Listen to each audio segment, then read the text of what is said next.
The following is a paid program and does not necessarily reflect the views of WSIC. From blueprints to booming businesses, from groundbreaking to grand openings, this is Beyond the Blueprint.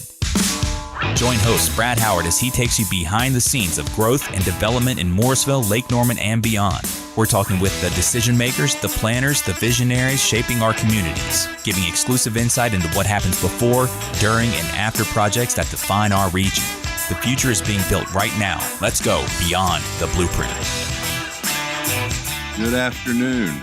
Thank you to those tuning in on the radio on 105.9 FM, 100.7 FM, 1400 AM, on social media, on WSICnews.com, and on demand with the WSIC News app. I'm your host, Brad Howard, and joining us today is Dan Brewer, a veteran civil engineer with nearly 40 years of experience in the industry. As principal and regional manager for BOWMAN Consulting Carolinas operations, Dan oversees offices in Charlotte, Raleigh, Charleston, and Columbia, leading infrastructure projects that shape the region. Dan, we've known each other and worked together for way too many years. I know who you are, but a lot of the listeners don't. So let's start out by telling them who is Dan Brewer, and how in the world did you get here? Well, I'm a local Mooresvillian. I grew up in Mooresville.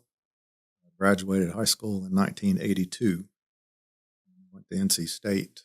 Got my degree in civil engineering. Went on to UNCC to finish my master's. Been working in a local region ever since. Done a lot of work with you and your father over the years. That's right. A lot of volunteering too. I mean, you're on a lot of boards, and you want to talk about any of that? Yeah, I served on the Iredell County and Mooresville Economic Development Corporation board for over 20 years. Just a year or two, right? Yeah. Seen a lot of change. Yeah. And you're Mitchell. I mean, other boards as well.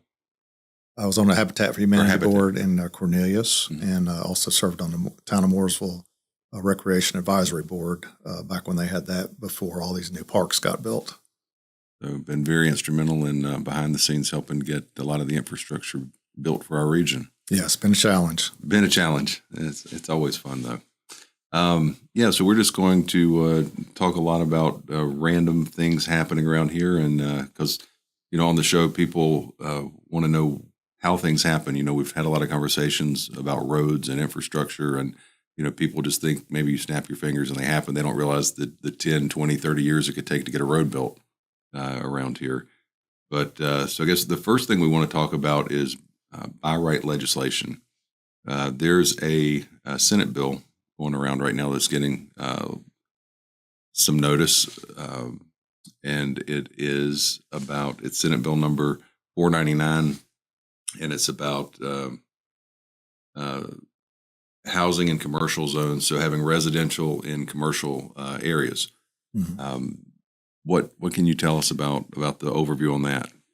Yeah, this was a surprising Senate bill to me because it was in North Carolina. We have a tremendous housing shortage. I think everybody knows that. Mm-hmm. Everybody wants to move here. Secret's out. The secret's out. They're all coming.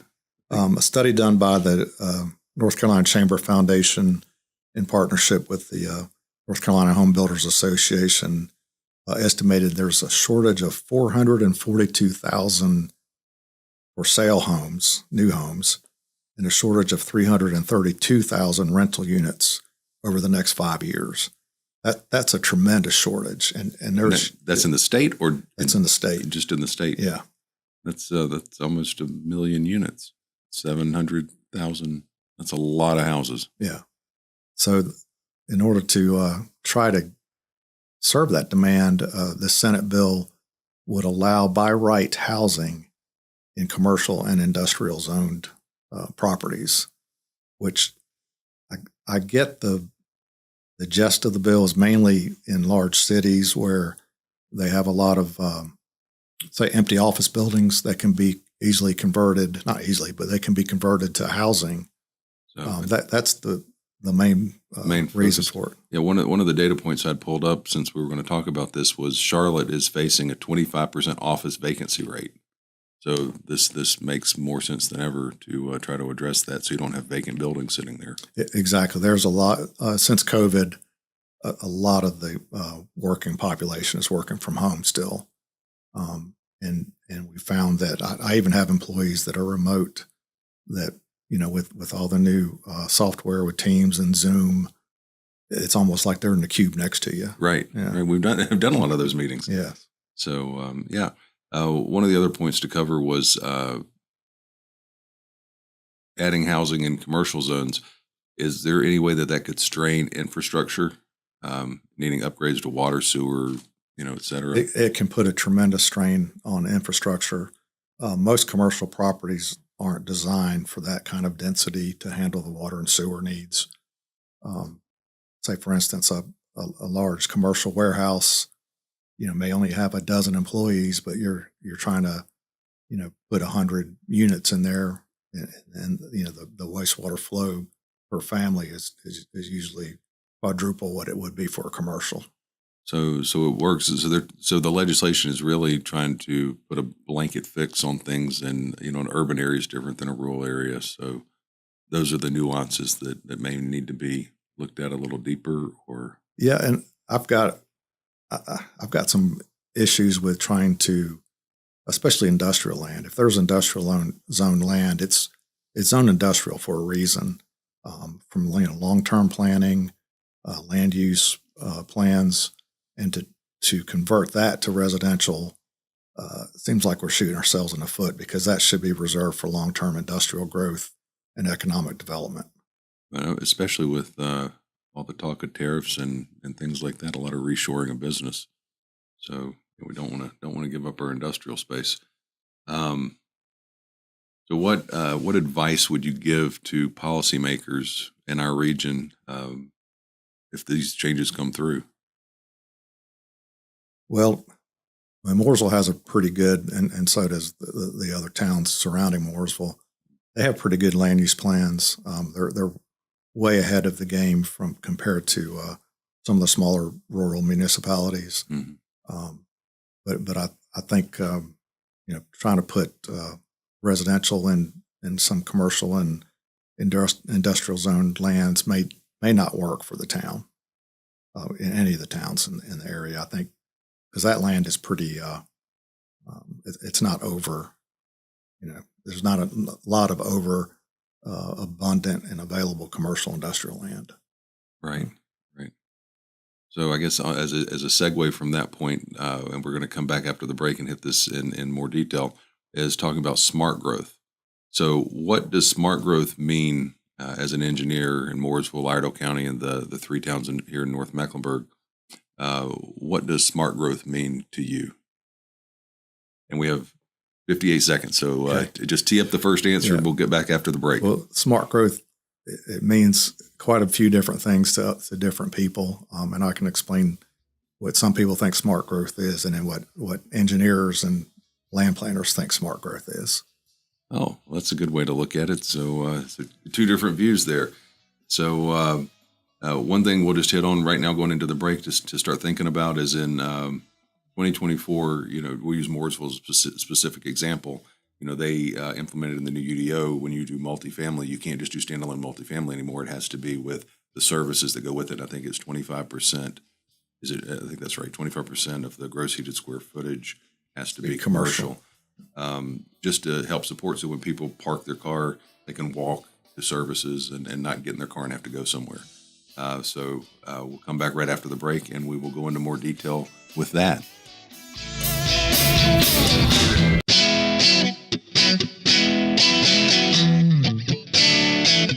And we're back with Dan Brewer with BOWMAN, and we are talking about smart growth.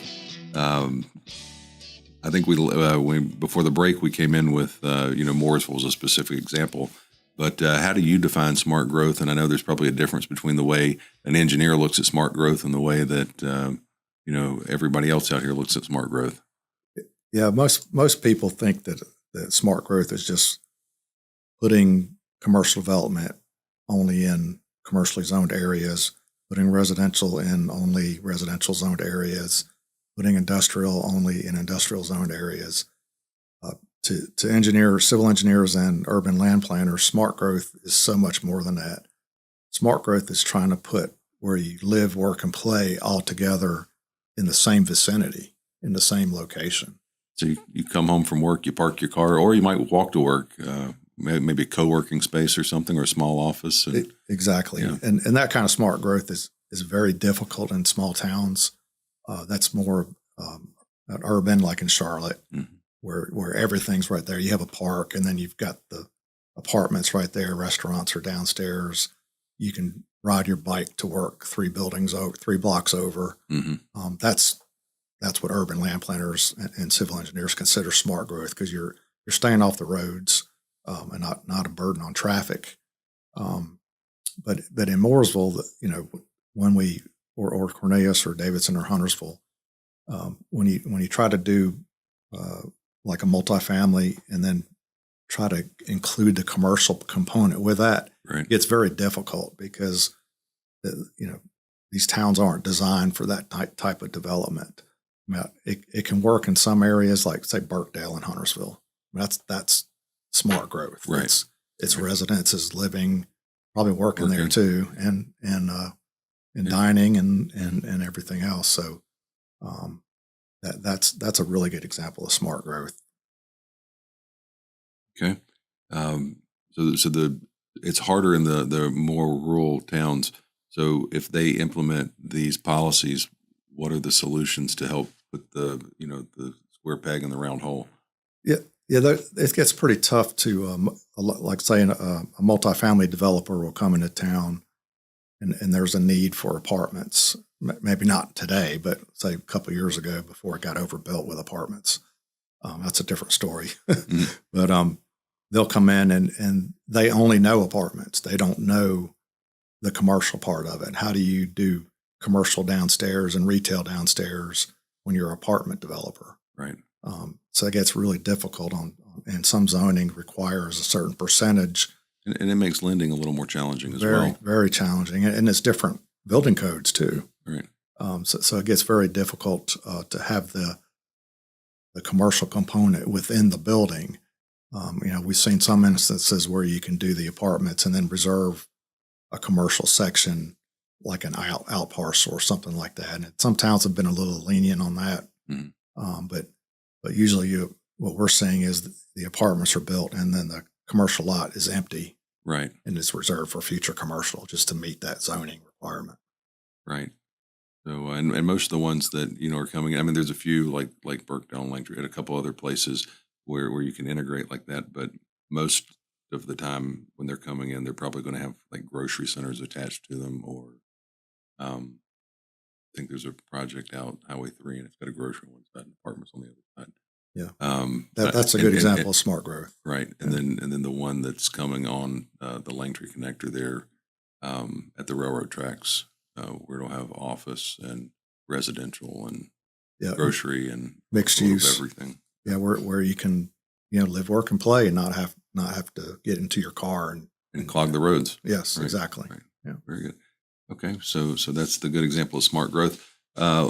On smart growth in housing and talking about apartments, let's talk about a deconstructed apartment, which would be build-to-rent communities like the townhomes for rent, the single-family for rent, which are basically apartment complexes, that have been deconstructed into communities.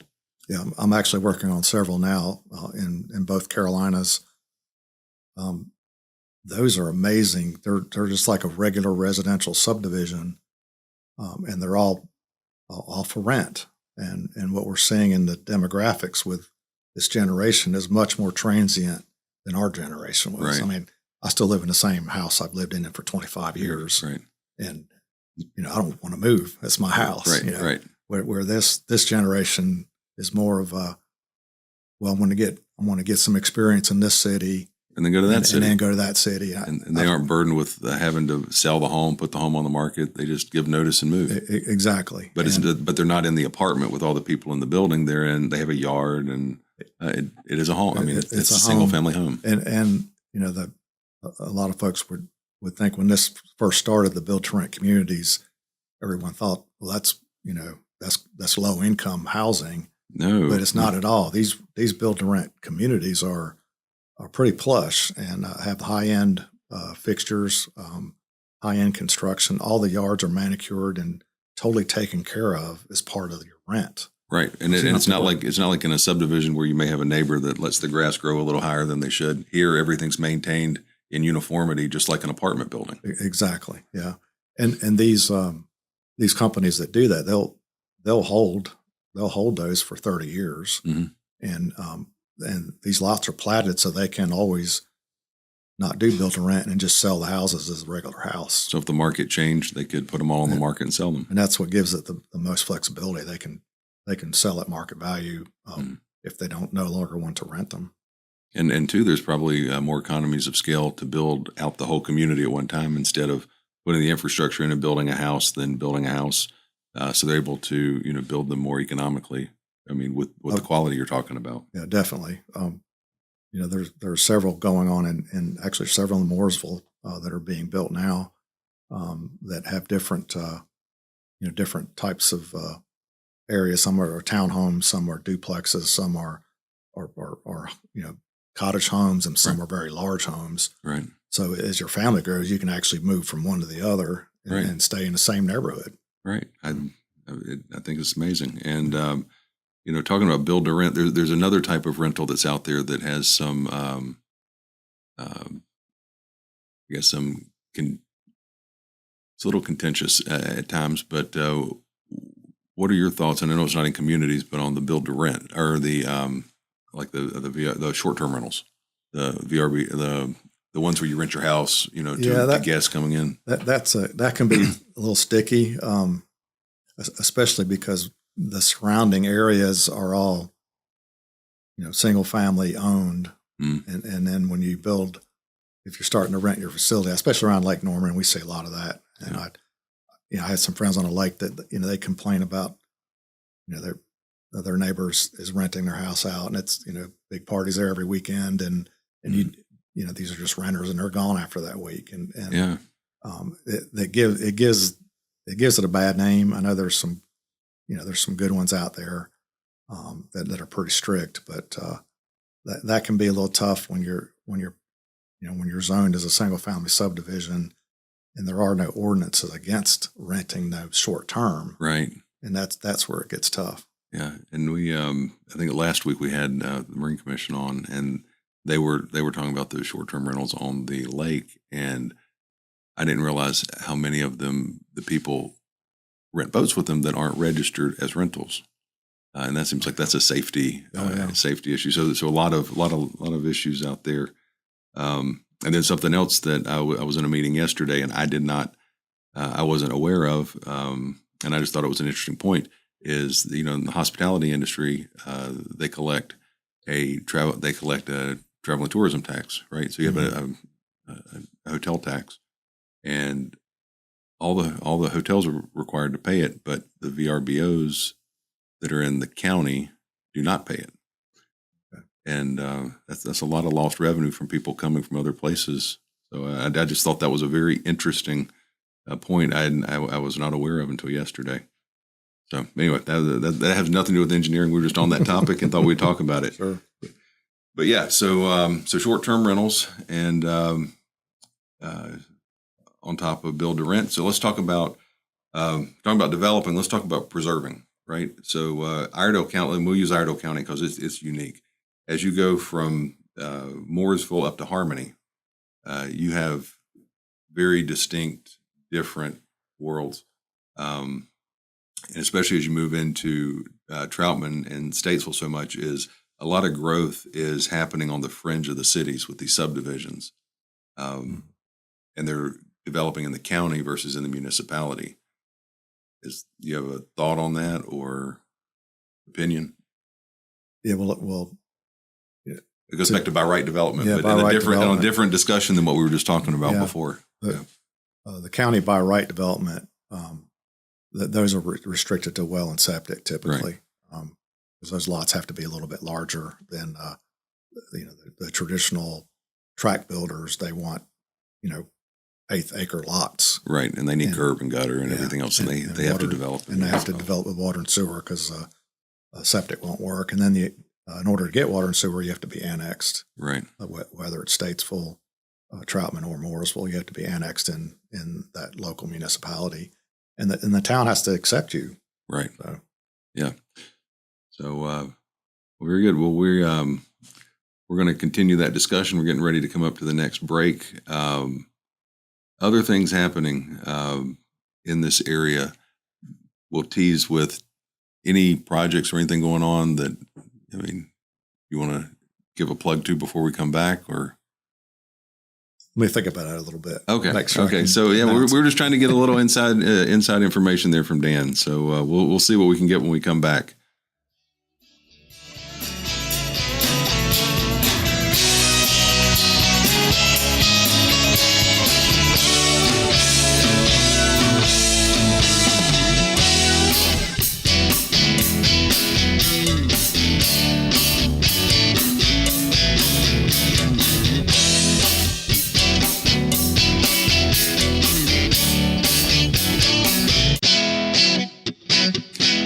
And we're back with Dan Brewer with BOWMAN on Beyond the Blueprint.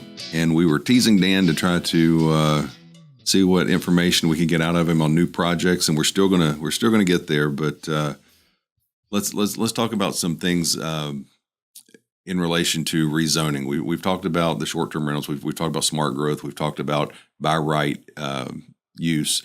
So let's talk about, how does it all happen? And do we want to pick a specific project to talk about on that?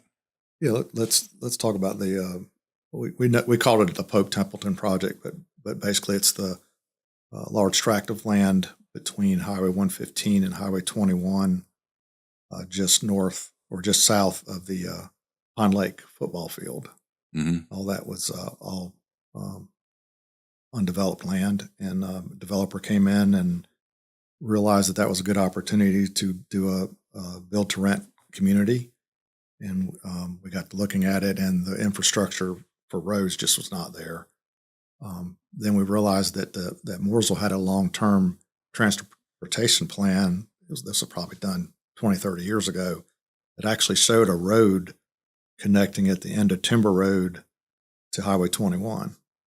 And when we saw that was the way to get the infrastructure to work for this subdivision. And for those that don't live in Mooresville and don't understand, the importance of this is we have very few ways to go east and west. We have several ways to go north and south, but getting the Timber Road extension, another way to go east and west, was very important. Yes, and that was a big plus for the town. That was over a $15 million project. It's under construction today. Construction started a couple of months ago. Anyone driving by there will see the clearing operations going on. But it'll connect 21 to 115 and give folks an alternative to Waterland Road, right? And also West Wilson. Mm-hmm. So, but that site will have it's a pretty large build to rent community as well, and it's gonna be a pretty nice facility, nice project. So and people, this is Beyond the Blueprint. So what is going on that site? What type of use? It's 300 apartment units right there on 21, and there's several apartment projects on 21, so it'll fill the gap, I guess you could say. It's right next to another apartment facility. Yeah, and that was a pretty long process to get that property annexed and zoned for residential use. So then how long does that project take? So just so people, I know they see the signs go up, but let's start beyond the signs. So the developer on that one came in, contracted the land, did their diligence. That process probably took a year, right? Yes, about a year. Right. And in that process, they're doing plans with you, they're doing surveys, they're doing soil tests, they're doing environmental studies, spending money and time, and just to get to where they can make a submittal to the town to ask for permission to do something. They've done traffic impact analysis. They've done, you go from there. Nothing happens. You don't snap your fingers and have, 900 houses built. There's a lot of due diligence studies that go into a large development like that. First is a phase one environmental study. Let's make sure you don't have any environmental issues or an old dump or any kind of contaminants on the property. And those studies go way back in time and study what was there before historically. And then they have environmental scientists that walk the site. Then you have to check for wetlands and streams. Mooresville has not just Mooresville, but the whole Lake Norman area has a really stringent stream buffer. And in the areas closer to the lake, the buffer gets larger. It goes from 50 feet to 100 feet. So you can't develop anywhere within 100 feet of a stream. And if you've got 2, 3, 4 streams on your property, that's right there. That's right there is a red flag that it's probably not a good site for you to develop. But you have to plan for it. The state does allow you to cross streams, but there's a limit to what you can do. You can usually 2 stream crossings is about all you're going to get, and those are pretty significant permitting fees to do that through the state. Once you go through those hurdles, then you have the annexation and rezoning hurdles as well, and those can take up to 6, 7, 8 months just to get the property rezoned, and then you start your construction drawings after rezoning's approved usually, and that's another 4-month process. So it can take 18 months before you got shovel in the ground. So 18 months of planning from the time that they write a contract on a piece of land to get there, and then from there, then the construction. Then you have probably a year to plus of horizontal construction before you see any vertical construction. Yeah, and these are usually phased out. Most phases take about a year to build, so that's a typical a year to year and a half per phase, and they just move from one area and build it out and move to the next. The project that I was talking about with extending Timber Road, that's going to be about a 3-year build out. Mm-hmm. Right. And then too, and on that, a lot of people, the traffic, and we can touch on that. I know we mentioned a TIA, but maybe what is a TIA? And then before anything is actually occupied, the municipalities typically require those improvements to be installed and certified before. Yeah. And a lot of municipalities are getting smarter with that, where they're requiring the traffic study to be done up front, where you know exactly what improvements need to be done.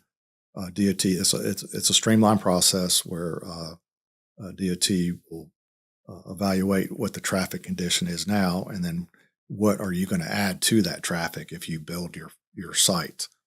And as long as you do improvements to where traffic doesn't get any worse, then that's what you're required to do. But in my opinion, if the traffic's really bad now, and you put a couple of Band-Aids on it by adding apartments or homes, it's still going to be bad.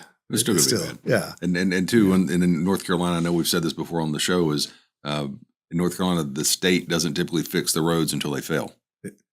It's always a reactive, right? Where they and they're still chasing money. The money's still not there to do the reactive part. And right? that's part of that's the main problem. So North Carolina maintains more mileage of road than any other state in the country except Texas. Right.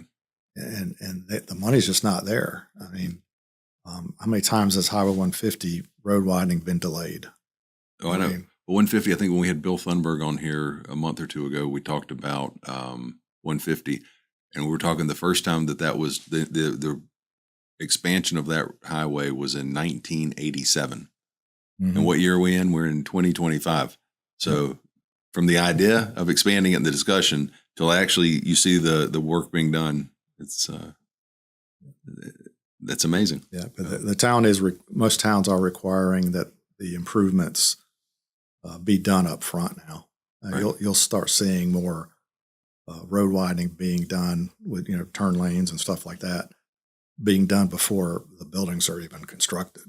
Right. And that's the town can require that, and that's a big burden on the developer. But the good thing I see about it is you're done with it. You don't have to worry about it. Now you can build your facility, and your traffic's fine because right. you got construction traffic coming in and out. You've got turn lanes now. It's much safer, and it just makes it a lot easier. Okay. All right. Well, very good. On the other topics we wanted to cover were projects. I know certain things we can and can't talk about. We're getting ready to go to the next break. Do you want to tee anything up? Yeah, we got some really cool projects coming up in the Mooresville area. We can talk about that after our segment. One's Queen's Landing. Or if those of you that are older like us remember the old Queen's Landing site, the old riverboat. Yeah, and then also we've got some interesting stuff going on at Langtree. Okay.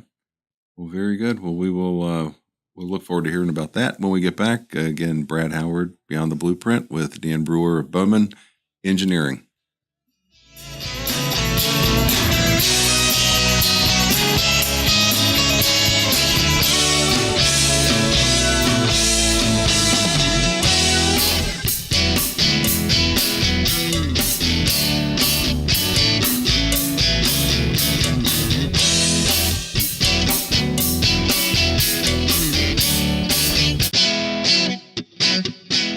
And we're back. Beyond the Blueprint. I'm Brad Howard, and here with Dan Brewer with BOWMAN Engineering, and we are going to talk about more specific projects. And one was bringing the past back up with the Catawba Queen, the Queen's Landing. So let's talk about, what are you working on out there? Yeah, that's a fun project. A developer out of Columbia, South Carolina. He develops marinas and does condominiums and restaurants at those facilities. So it's more of a smart growth kind of thing. Right. So they purchased the Queen's Landing site. This was a couple of years ago. Went through rezoning with the town, and today they're upfitting the old restaurant. I don't know if y'all remember, but way back, that used to be the place to go to in the 80s. Oh, it was. 80s and 90s. Mm-hmm. They had the 3 restaurants there, and had that dueling piano bar. The dueling piano bar, and then we used to have our company Christmas parties on the second floor. Yeah. Yeah. And then people rented the Catawba Queen. My old company actually rented the Catawba Queen for a Christmas party one weekend, and that was a lot of fun. But that place has been totally demoed and remodeled. They're in the middle of constructing a high-end restaurant there. I believe it's going to be called Bonnie and Clyde. It's Bonnie and Clyde's. It'll be a second location for them. Yep. And there's a second restaurant that'll be there as well, called Vitali's Lakeside. So and then they've got that bar out over the lake with all those boat slips. So yeah, I believe that's the only permitted outdoor floating bar on Lake Norman. It's pretty cool. Yeah. Yeah, and they're renovating all that, so it's going to be pretty exciting. And since you're working on the engineering there, when can we look forward to seeing that? The upfit is underway now. The shell of the buildings was completed last month. But new parking lot, all extended new utilities. So it's probably, I'm thinking probably less than 6 months. It may be ready to go. Oh, so yeah. So Christmas parties out there again. Could be. Right, that's right. So I'm looking forward to that. The guy doing it's a friend. The guy opening those restaurants is a friend of mine. So, okay. Yeah.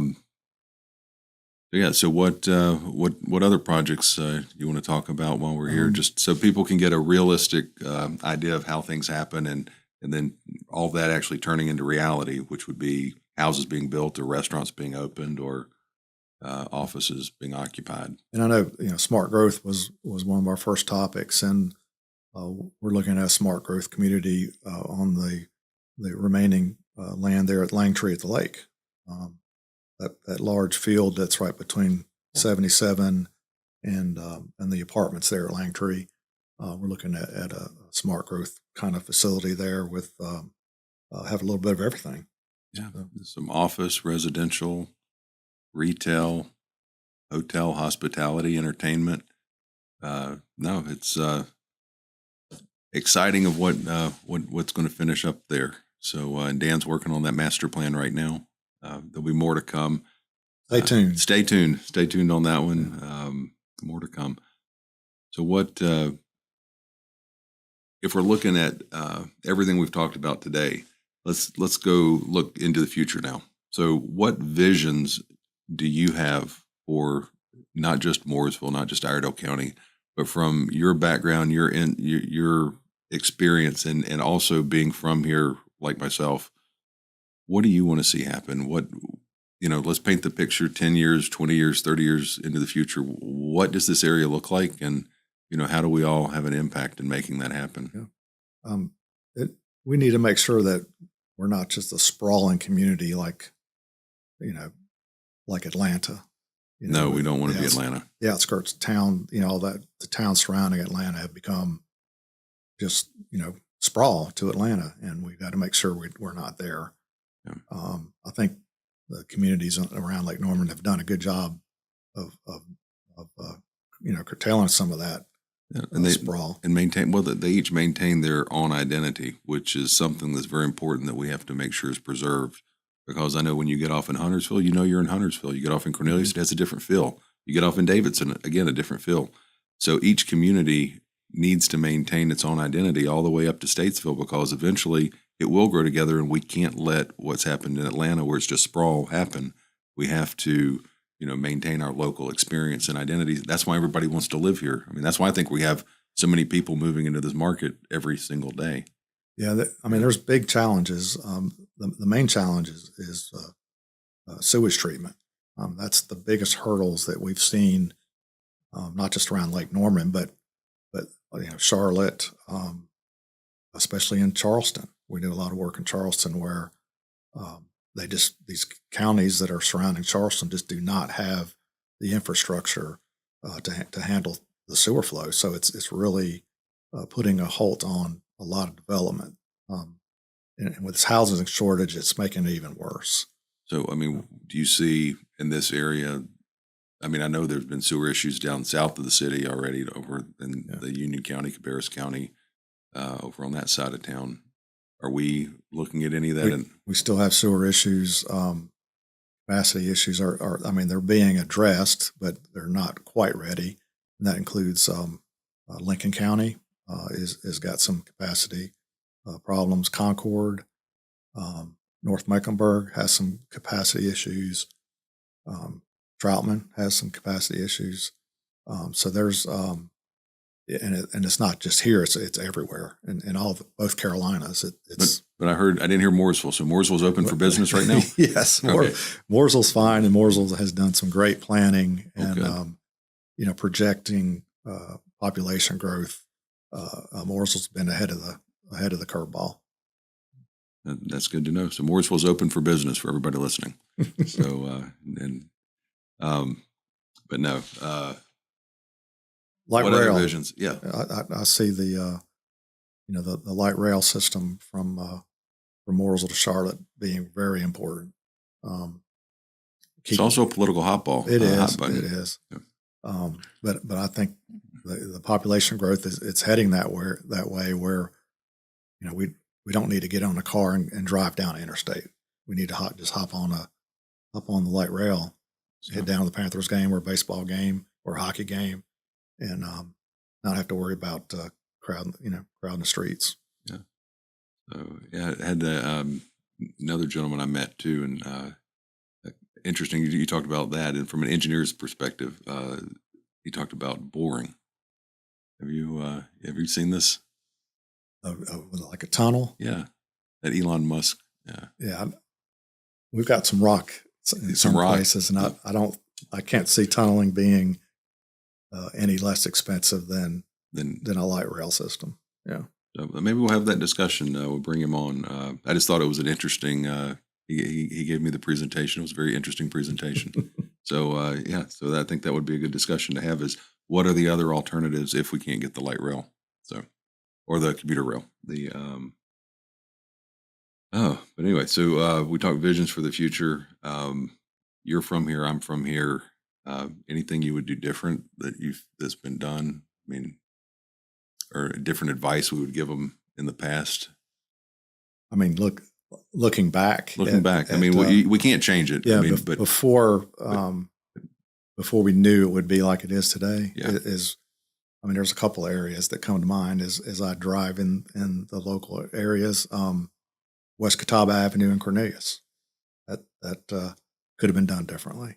Highway 150. Highway 150, yeah, that could be. That could have been done differently. But too, it was. I mean, I go back and I think about conversations that were had, and I remember maybe it was 20 plus years ago. Who knows? But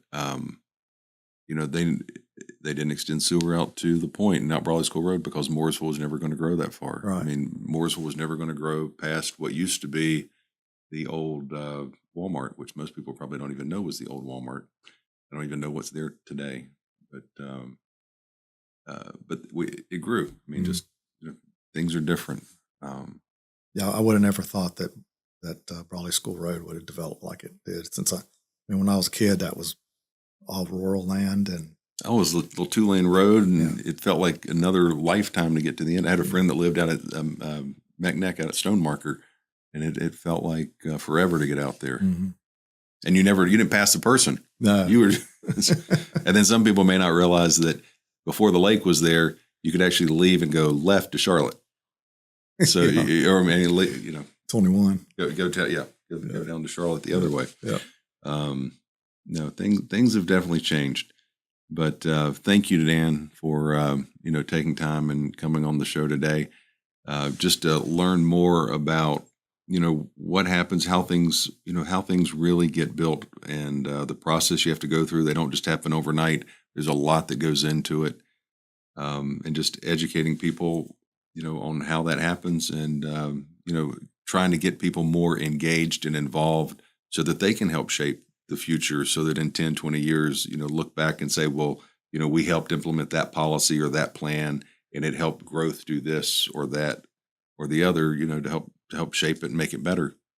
And do you have anything to add on what people can do other than call politicians, but just get involved? Get involved. Attend your planning board and town board meetings. Learn what's going on. I think the town does a good job with not just Mooresville, but other towns where they do public participation, public forums, work sessions on parks and recs. Where do you want to see greenways is a big item now. Connectivity to other towns. Mm-hmm. I mean, stuff like that is what I see coming in the future. Yeah, and a lot of discussions too, and we'll have a show on that. That I'm glad you brought that up. Is on Parks and Rec and the trail Carolina network. Great Trail. Yep. Yeah. So a lot of the municipalities are working on that. So it is going to be an interesting future. So for us, and I think the path we're on, it's going to be a really nice place to continue to live and thrive. Again, I'm Brad Howard. Thank you, Dan. Thank you for having me. And we will continue our conversation next week on Beyond the Blueprint.